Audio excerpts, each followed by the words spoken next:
Have you got a boring sketchbook or journal? Do you currently suffer from art block? If so, don't worry, I got you. This video is packed with ideas to get you started. First, I'll show you how I made this background.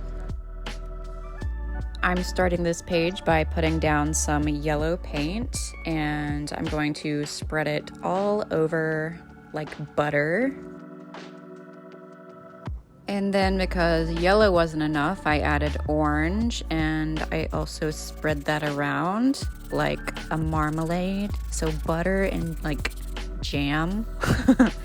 I don't know why I'm thinking of the page like a piece of toast, but whatever. Please excuse the weird descriptions. I say weird stuff sometimes. Anyway, when this page is finished, let it dry completely, and then add the next layer of paint. I'm adding purple on top, and this is when the fun part comes in. I'm going to go in with some water on my brush and flick it all over this purple part. And then I'm gonna give it like a minute to kind of dry. And then I'm gonna go in and dab it with a paper towel, and it'll give me this nice speckled look. You can also use a card or like a palette knife to scrape away at this page, but I prefer the paper towel because it gives me more control. And now I'm going to add in another color, blue this time, because I just can't get enough of these vibrant, intense colors. I mentioned it before in a previous video that bright colors make me feel happy, so that's why I'm using them here. I like the chaos of it all, but you could choose any colors that you want to create this effect, and you don't have to use as many as I'm using. So I'm going in again, and I'm just dabbing where I put water and scraping away to reveal different layers of paint, and I really like how it gives it this nice distressed look. As if this page wasn't already chaotic enough, I decided to scribble all over it with some markers, because why not? It needs more layers, it needs more character. Okay, this is the next page I'm gonna show you how to do. This is more of a focus on texture. I'm going to start with this gesso, and I'm just going to put it on the page. Easy. And then I'm going to use a palette knife to spread it around. You can use a paintbrush too, but I just like the palette knife because it gives it extra texture.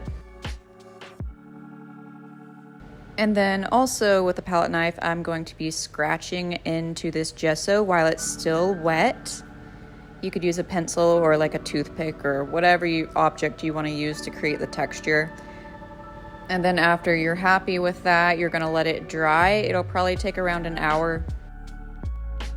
And once the gesso is dry, you're going to go in with some paint. I started with green, but then changed my mind to hot pink because I like the brightness a lot better.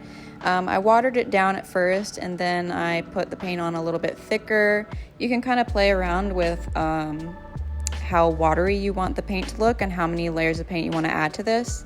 I like it when the paint seeps into the cracks. Anyway, that is it for this technique. It's very easy. And here's a close-up of the page. Super satisfying. This next background is a woven background, so no paint will be needed. I started by cutting the page into horizontal strips, and I also cut my image into vertical strips, and then I just wove them in between the paper. And it's pretty self-explanatory. I don't know if I need to explain weaving. But anyway, I glued down each strip just so that it wouldn't slide around. And I also experimented with the strip size, so some are bigger than others. I feel like having different size strips makes the image look a bit more warped, a little bit more funky. And this is the finished page. I'll show you the back side. It looks like this. This next background is just a mixed media collage. I'm just putting down Mod Podge, and then I'm placing down my various scraps of paper. Some are from magazines, others are just like scrapbooking paper. Some are pages from books like this one. Now I'm going in with some black paint and I'm lightly brushing over the page just to catch some of the wrinkles and give it a nice old burnt look.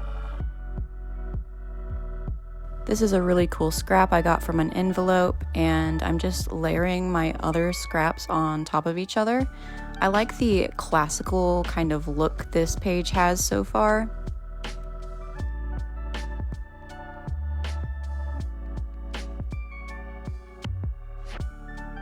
And now I'm adding in my finishing touch, which is this nice little quote I found in a magazine. It says, "I'm in love with cities I've never been to and people I've never met." I'm a bit of a hopeless romantic, so I definitely eat that kind of stuff up. Speaking of eating, here's a page of wrappers and packaging that I collected and just glued to this page. If you're weird like me and you're attracted to shiny and kind of pretty packaging, this would be perfect for you. It's a cool way to document the things that you like or the things that you've tried. A little bit of a time capsule. This is the end of the video, so if you made it this far, thank you for watching, and if you found this video helpful, please give me a like.